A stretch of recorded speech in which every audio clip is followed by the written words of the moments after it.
em, kalau mau ikut Isbanban berarti harus siap untuk punya keluarga baru, dan dari situlah kayaknya kita masih bisa bertahan walaupun dengan banyak tantangan ya Om ya, Betul, selama 8 betul. tahun. Saya selalu bilang bahwa lurusin dulu niatnya sebelum gabung ke organisasi relawan. Lurusin niatnya bahwa di sini teman-teman akan kumpul sama orang-orang yang mau berbagi juga. Kami bilang bahwa Isbanban nggak akan pernah bertahan lama kalau kita hanya mendidik para volunteer, tapi Isbanban akan terus dibersamai kebaikan kalau kita punya leader-leader baru yang mau melanjutkan kebaikan ini.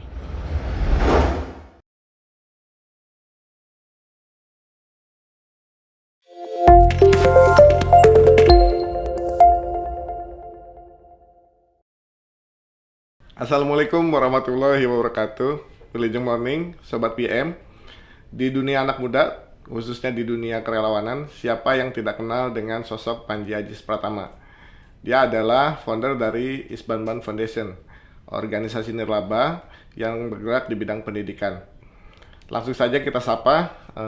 Apa kabar, Panji? Alhamdulillah baik Om. Sehat? Sehat, alhamdulillah baik. Alhamdulillah. Alhamdulillah. Kegiatan apa sekarang? Sekarang lagi sibuk, nggak sibuk sih Om. Kegiatan aktivitas seperti biasa, Senin Jumat kerja, Sabtu Minggu sama teman-teman Isbanban Foundation. Ah gitu. Gitu. Langsung aja ya. Hmm. Panji, Isbanban ini kan sudah menginjak tahun ke-8.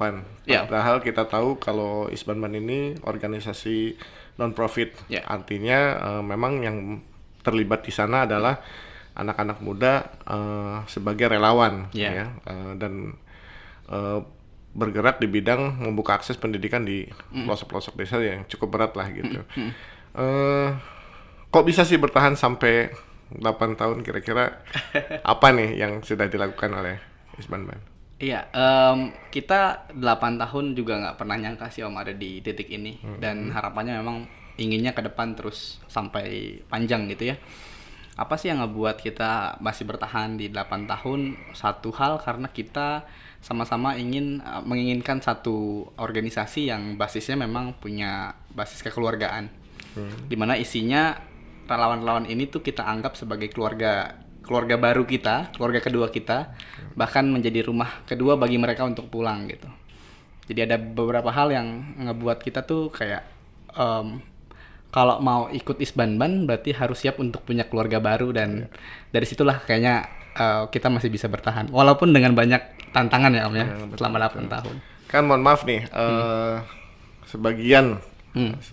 sebagian dari anak muda kita juga sekarang trennya ada yang pragmatis juga. Artinya mereka yang ikut organisasi dunia kerelawanan dan lain-lain itu juga sudah terbiasa dengan misalnya kegiatan yang harus didanai oleh pemerintah misalnya, terbiasa dengan proposal dan lain-lain gitu. Nah, untuk meyakinkan mereka supaya dia bisa bekerja sebagai pure relawan itu seperti apa? Ya, ini agak cukup challenging juga ya, karena kita pernah juga ya di satu daerah lagi rekrutmen volunteer gitu ya, relawan Isbanban. Karena ngerasa relawan di daerah itu tuh cukup rendah daya pendaftarannya gitu ya. Akhirnya ada satu pertanyaan sebelum saya tutup tuh, ada pertanyaan, Kak Panji ini apakah didanai sama pemerintah? Oh, gitu. Lalu nanti gimana Kak Panji, kita berangkat ke desanya akan didanai nggak? Uang bensin dari mana? Terus nanti pengajaran kita harus patungan atau enggak? Saya bilang wow, belum mulai kita udah banyak pertanyaan gitu. Nah, ngadepin yang pragmatis kayak gitu sebenarnya saya selalu bilang sama teman-teman yang mau jadi relawan Isbanban, datang ke sini tuh dengan hati gitu, dengan hati yang benar-benar terbuka. Artinya tempat ini tempat di mana teman-teman bisa berbagi. Kita nggak bisa menjanjikan apapun, bahkan kita bilang biasanya sih teman-teman lain itu kalau bensin sendiri sih gitu. Ngajar ya ngajar juga, terus bahkan suka patungan untuk beli pensil buat anak-anak gitu misalnya. Saya selalu bilang pahitnya di awal. Walaupun pada akhirnya kita juga mengusahakan yang terbaik buat teman-teman relawan supaya punya apa namanya untuk alat tulis buat anak-anak pasti ada gitu. Saya selalu bilang bahwa lurusin dulu niatnya sebelum gabung ke organisasi relawan. Lurusin niatnya bahwa di sini teman-teman akan kumpul sama orang-orang yang mau berbagi juga. Kalau itu udah lurus, ayo gabung. Kita bakalan terbuka buat mereka. Betul, bahkan malah yang daftar banyak juga ininya ya, apa tujuan masing-masing ya. Macam-macam. Ada yang memang pengen jadi relawan, Ya. ada yang memang judulnya jadi relawan tapi sebetulnya misalnya dia pengen jadi katakanlah pengen dapat beasiswa atau pengen seperti Panji bisa ke Amerika misalnya, atau pengen jadi founder dan lain-lain gitu. Itu bagaimana menyikapinya? Apa di seleksi di awal sudah Panji katakan reject atau dibina sambil jalan seperti apa? Di awal tuh kita, karena kita ngerasa organisasi tahun 2013 kan kita bangun nih Om. Di awal-awal kita nggak ada namanya seleksi. Udah aja yang mau masuk gabung silakan. Seiring berjalan waktu di tahun kelima kita ngerasa kok banyak ya teman-teman yang gabung tuh niatannya agak beda-beda nih. Ada yang ingin juga eksis, misalnya pengen ada di panggung, di publik, atau mungkin hanya ingin menghiasi feed Instagramnya supaya keren setiap hari Minggu ngajar gitu ya sama anak-anak. Atau bahkan yang pernah kita dengar adalah ya ini salah satu cara mereka untuk dapetin beasiswa luar negeri misalnya, karena ada pengalaman volunteering. Nah kok makin kesini kita ngelihat sama tim Isbanban makin macam-macam ya tujuan mereka, padahal harapan kita adalah mereka gabung untuk berbagi, pure berbagi. Jadi tahun kelima kita mulai ngadain seleksi Om Irfan. Jadi kita ngadain seleksi, yang daftar tuh bisa waktu itu terbanyak itu hampir 500 pendaftar, tapi kita ingin yang daftar ini benar-benar punya niat yang lurus, dan kita coba pakai case study juga. Kita kasih tahu ada kasus-kasus study, misalnya gimana cara kamu ngajar kalau nggak punya uang terus harus ngajar, kalau kamu caranya gimana gitu. Nah jawaban-jawaban itulah yang ngebuat kita makin yakin, oh ya dia beneran emang tulus mau ngajar. So akhirnya dari 500 kita biasanya cuma terima sekitar 100 atau 120-an, hampir 400 yang kita nggak bisa terima karena itu. Nah Sobat BM, tadi sudah mendengar penjelasan dari Kak Panji. Jadi kalau mau berbuat baik itu ya harus diluruskan dulu niatnya. Isbanban relawannya memang dari awal sudah dididik seperti itu ya. Artinya bagaimana mereka kemudian berbuat baik dengan tanpa mengharapkan sesuatu. Bahkan diajarkan mandiri dari awal. Seperti kaos yang saya pakai nih. Ini kaos yang dijual oleh Isbanban, di mana profitnya adalah salah satu untuk mensubsidi kegiatan-kegiatan sosial yang dilakukan oleh Isbanban. Oke Panji, sekarang yang paling baru ada program apa lagi nih di Isbanban? Kita program tuh ada yang paling baru ya. Kita lagi coba bikin campaign untuk beasiswa. Jadi kita lagi mau kasih bantuan. Kita lagi ngegalang dana untuk ngebantu adik-adik kita yang punya mimpi, yang punya semangat belajar yang tinggi, tapi terkendala dalam hal ekonomi Om di Banten. Jadi manapun adik-adik berada, yang penting asal dari Banten, kita pengen support mereka untuk bisa lanjut sampai kuliah. Nah, jadi kita lagi coba galang dana. Kita galang dana lewat kitabisa.com.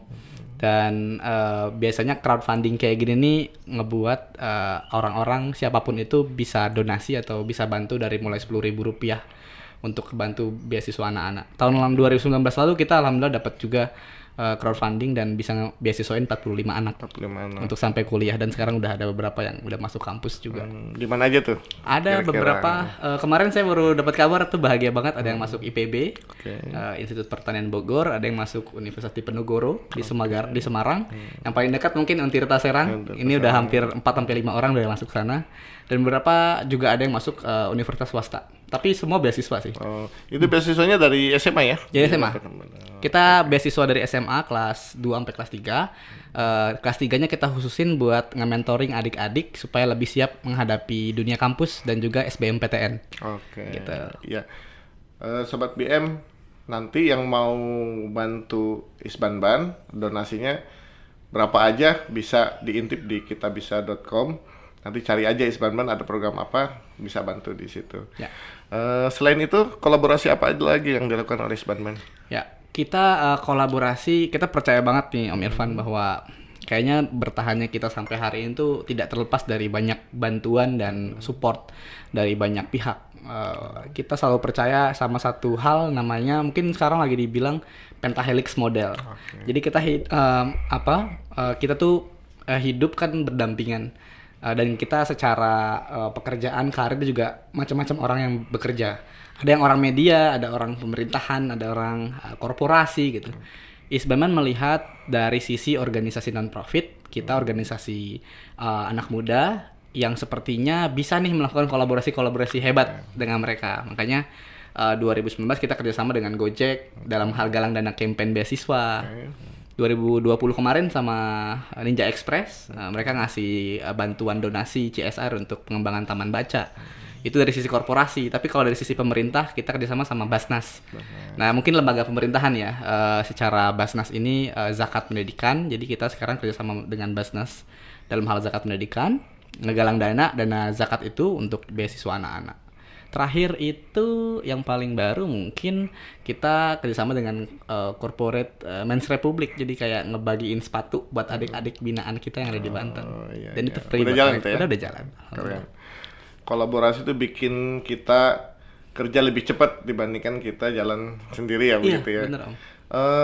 Selain beasiswa, kan ada beasiswa, ada taman baca. Ya, ada lagi? Satu lagi yang terakhir adalah ini program kita baru 2 tahun jalan ya. Namanya Isbanban Leadership Academy.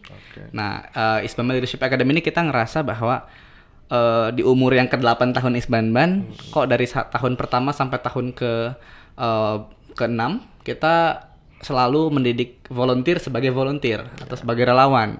Jadi jiwa mereka benar-benar relawan. Tapi ketika mereka ditunjuk atau ayo siapa yang mau memimpin project ini, masih banyak yang belum berani nih. Enggak kak, malu segala macam. Nah dari situ kita ngelihat bahwa berarti jangan hanya menyiapkan jadi volunteer yang oke, yang baik, tapi juga harus menyiapkan jadi leader yang juga siap untuk memimpin organisasi non-profit Isbanban ini.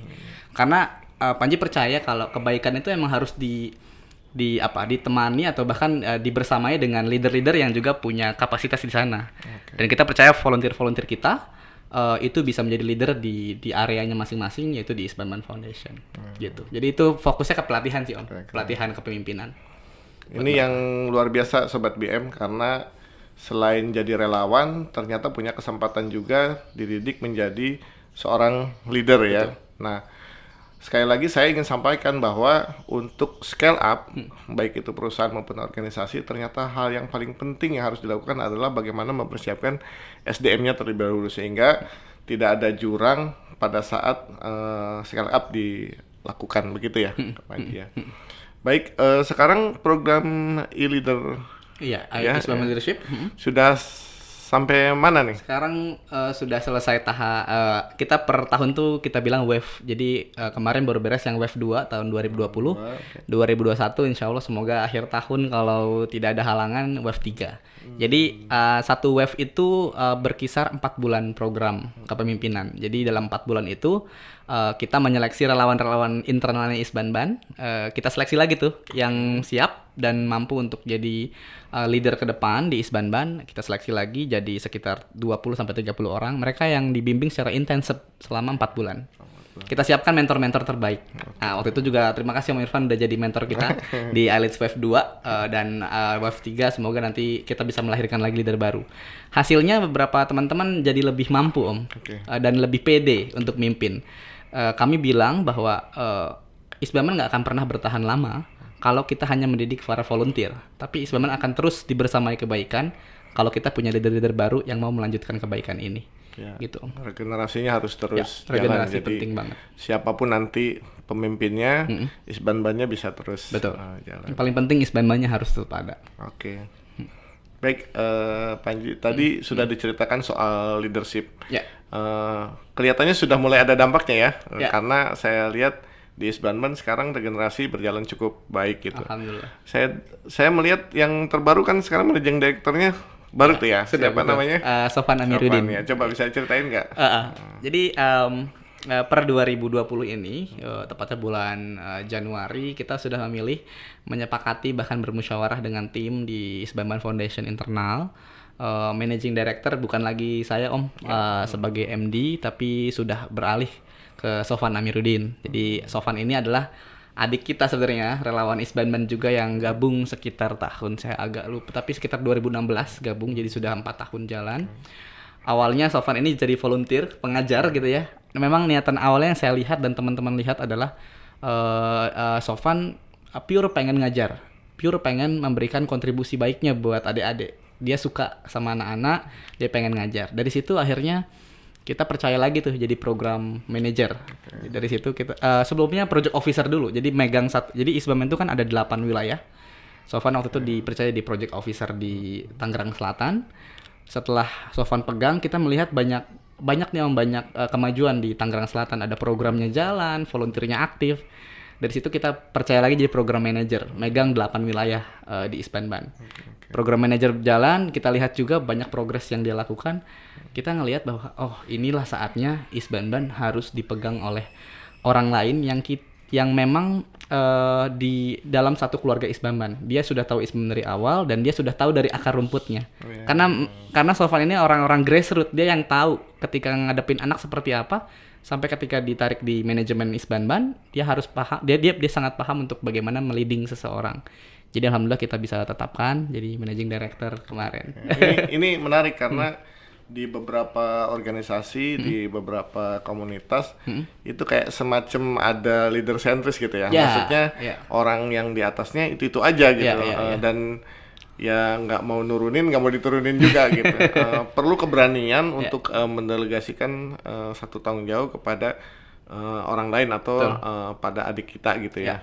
Yang mungkin juga kita perlu tahu nih dari Panji, kira-kira sampai apa yang menjadi pertimbangan bahwa Panji kemudian oke lah saya mau delegasiin ke orang lain gitu. Itu kan sesuatu tanggung jawab yang kalau salah orang bisa acak-acakan tuh misalnya gitu. Jadi apa aja sih sebelum mendelegasi itu yang dilakukan oleh Panji? Oke.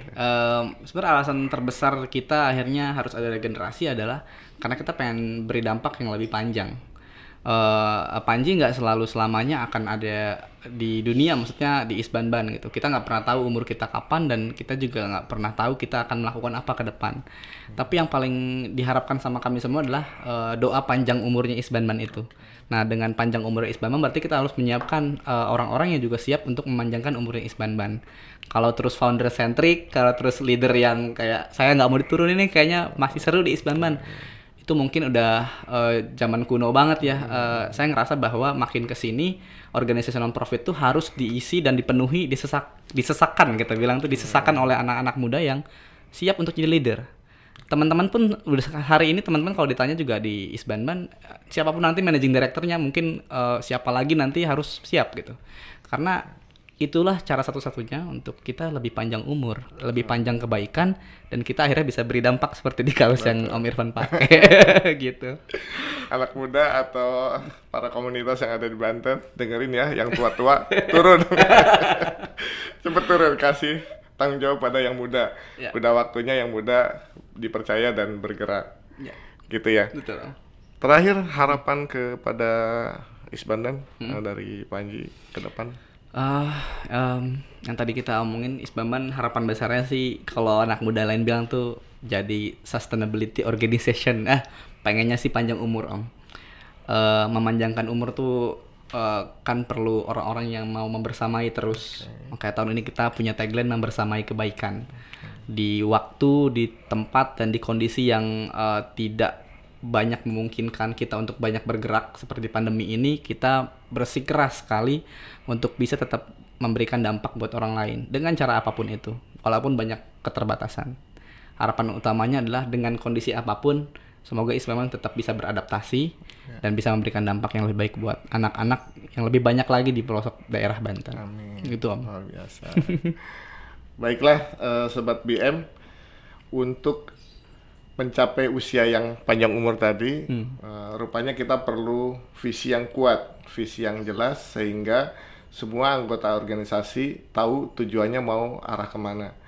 Demikian bincang-bincang yang sangat menarik dari kami di CEO Muda. Salam berkarya dan berbagi inspirasi.